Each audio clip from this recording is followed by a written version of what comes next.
I do not want anyone to know that my vagina is missing. Therefore, I do not have a partner who will need penile intercourse. She has no vagina, no uterus, but that is okay. It's a medical condition and it can be dealt with. She can have a reconstructed vagina and she can have a uterus implant. All this is possible. MRKH is a rare disorder that is sex specific. It is only seen in women and is characterized by an underdeveloped or absent vagina and uterus. MRKH does not affect the vulva development, that is the external genitalia. And yes, the lady still has her clitoris. The external genitalia appears to be normal. A disclaimer, I am not a medical doctor. This presentation is based solely on my observation and research. It is meant only to bring an awareness to the condition and must not be used for teaching nor for practice. I'm not a medical doctor, and I am not giving any medical advice here. I became aware of this condition in the year about 2018 when I was in training as an healthcare assistant. I was doing my internship at a medical facility in Jamaica. I was allowed to be part of the examining team when an elder person or a child below age 8 was being examined. I would be able to observe what is happening only if consent is given by the parent of the child or guardian of the child. So that consent must be given before I was allowed to be part of the observational team. So this mother had come to the medical facility with her daughter. At that time, the child was about 4 years old. She told the doctor that she observed that her daughter did not have a vaginal opening. Where the opening should be was covered by skin. She told us that the child appeared normal and that she was not aware of such defect when the child was born and even after being observed before she left the hospital. She said she became aware of the closure during perineal care of the child, and hence her search for information and to know what steps she could take to correct the situation. So upon observation, the doctor corroborated her story, and with the parent's consent and the child indicating that it was okay for them to show me what was happening, I observed also that there was no vaginal opening. That area was just covered with skin.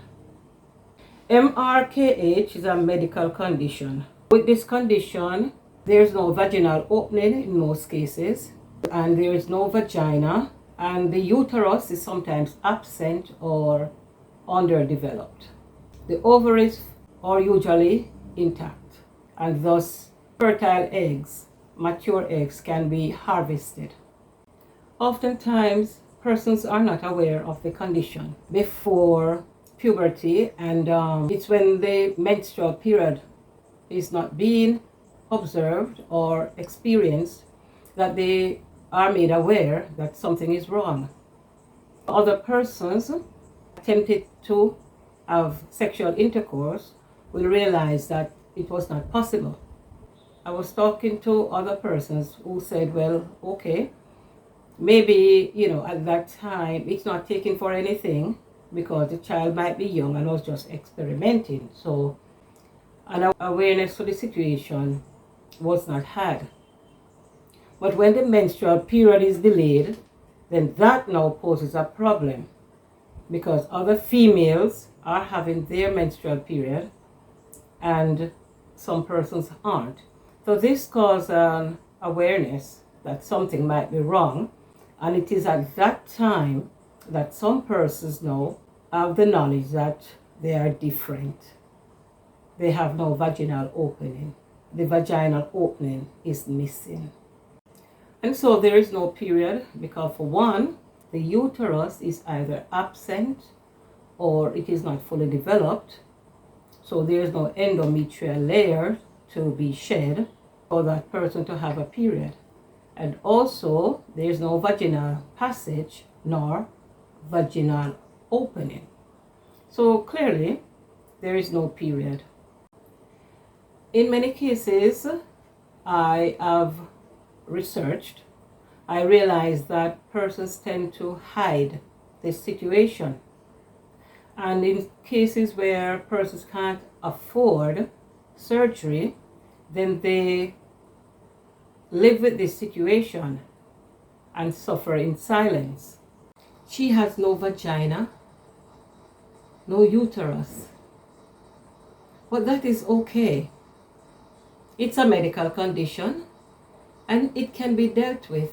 For others, they seek treatment and they can either have a reconstructive surgery where the vagina is reconstructed and thus they will be able to have sexual intercourse. They will not be able to have children because there is no uterus, all right, or an underdeveloped uterus. In cases where the uterus is underdeveloped, sometimes the option is there to have a hysterectomy. She has no vagina, no uterus. But that is okay. It's a medical condition and it can be dealt with. She can have a reconstructed vagina and she can have a uterus implant. All this is possible. This condition is well researched and there is a lot of information on the internet about it. It brings an awareness that people are different and persons' behavior sometimes can be explained by only themselves who are experiencing a particular condition. Without a vaginal opening, then one cannot have normal sex. Yes, there is a clitoris which can be stimulated. Yes, there is the need or the feeling to be involved in sexual intercourse, but there is no vaginal passage to allow that. And this can be frustrating. Relationships are sometimes difficult to form with members of the opposite sex because persons are ashamed to explain to the partner that, hey, look, I have no vagina. My vagina is missing. I have no vagina. And then, unless it's a very understanding partner, a lot of men would shy away from females who do not have a vagina. The vagina is missing. In my opinion, having read many articles, I believe that if this condition is observed early, then the possibility of having an acceptance of one's situation and to appreciate the treatment options that are available, then one can probably live a near normal life. In this one case with this little girl, I know the doctor had referred her to the children's hospital where these type of conditions can be dealt with. I haven't seen them since. I don't know what the outcome of that case was. Where persons might wish to have children from their own eggs, she has no vagina, no uterus. Then there is the option of surrogacy. And this is where the female's eggs, when they are mature, can be harvested. And then in vitro fertilization will take place. And then the use of a surrogate mother. Many persons, especially persons who probably get married, they want a family. And yes, there's an option to adopt, but they would prefer bones of my bones and flesh of my flesh. And so persons who can afford surgeries and in vitro fertilization and surrogacy, then these persons normally explore this route. I don't know any grown person who has this condition. So I'm just going to assume that persons who have not opted for vaginal reconstruction, they might just become not interested in penile intercourse. So I don't know how they satisfy the sexual desire. Do you know anyone who has this type of disorder? Let me know in the comment section now. So it brings us to the point of carefully observing our babies, our toddlers, our infants. You know, let us observe them. Yes, we have to look at the different parts of their anatomy to make sure that everything is intact. We don't want to know that when the child grows up, 12, 13 years old, that is when, you know, they are aware that they are different. This can be very or extremely depressing. Yeah, I think it can send persons into states of depression. And especially, this is a disorder that persons do not wish to talk about publicly. There is no vaginal opening. So, it's a sad situation. The vagina is missing. How am I supposed to live a normal life? But it is okay. There are a lot of procedures taking place. I read an article on the internet. This person was suggested that parents should advise the child of the difference in anatomy and help the child to have an acceptance of oneself. As they get older, then the child might decide to do the surgery, and there are support groups that are there and doctors who are so educated to help them to overcome this hurdle. Yes, there will be stigma attached, and so this can be a social problem. Peer pressure, ostracizing of the person. But if one is made to be aware of the situation, whilst they are still young and have enough information at hand, then I think they will be better able to deal with this situation. There are many articles on the internet on this subject. Yes, and it would do us well if we would familiarize ourselves with this subject matter. MRKH,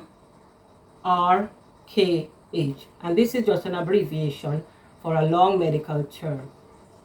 We should educate ourselves about the situation so that we can help our daughters, our nieces, our sisters, persons in our community to be accepting of the situation and to help the children to understand that the difference in anatomy does not make them less a person. Also, to let them be aware of the options that are available to correct the situation if they would like to. Now, there is the option for a uterus, a womb transplant also. You know, like how we have kidney transplant and other organ transplant? Yes, there's an option for womb transplant. Yes, and in 2015, 2016, thereabout, was when the first child was born from a transplanted uterus. So there is hope. It's not the end of the world when this type of defect is observed or being experienced by someone. Let them know from early up and the option. There are many articles on the internet that speaks to this condition, and there are articles that speak to womb transplant and babies being born. In the UK, this is being done. Yeah, the UK has given the go-ahead for uterus transplant. In Sweden, it is being carried out. Medical science has really advanced. Right now, I am disclaiming again, I am not a medical doctor. The information that I am presenting here is based on my personal observation and from articles which I have read on the internet. None of this is my research. This is not medical advice. I am only bringing an awareness to this situation and to help persons to understand that to be born with MRKH is not a death sentence. You can live a normal life. She has no vagina, no uterus, but that is okay. It's a medical condition and it can be dealt with. She can have a reconstructed vagina and she can have a uterus implant. All this is possible. My friends, if you have made it to this part of the video, then you have stuck with me a long time. I thank you. My name is June. I'm sending you love, much love from Jamaica. Please, don't forget to subscribe to the channel. Leave me your comment on the videos. Like and share them. Walk good.